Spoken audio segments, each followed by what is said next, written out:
Bonjour à tous, aujourd'hui je vais vous poser une question. Qui rythme la vie des habitants des campagnes et des villes au Moyen-Âge?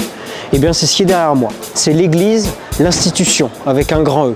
Alors les cloches sonnent pour le temps des prières, mais également pour le lever, le coucher, ainsi que les repas. Mais alors, quel est l'intérêt au début du XVe siècle d'avoir construit une tour d'horloge à Nîmes? Véritable symbole d'autonomie urbaine, ces villes au Moyen-Âge sont contrôlées par plusieurs entités.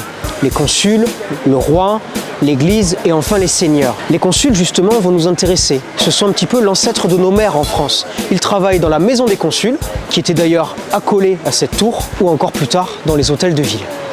Cette entité juridique et politique arrive sur notre territoire au début du XIIe siècle. Alors ils sont issus de la société civile, ces consuls, ils sont élus et ils ont des prérogatives importantes.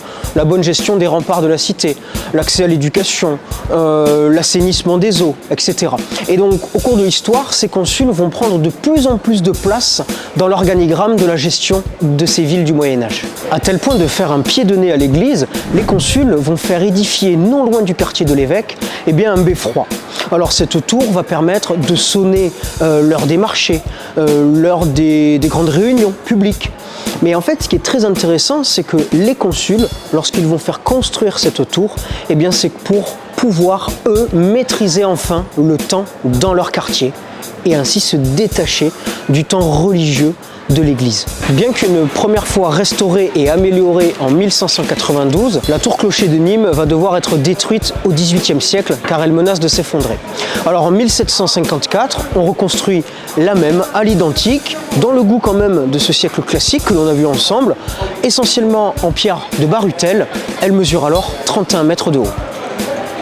Véritable symbole de l'identité urbaine de la ville de Nîmes, la tour de l'horloge est vue comme un phare par ses habitants.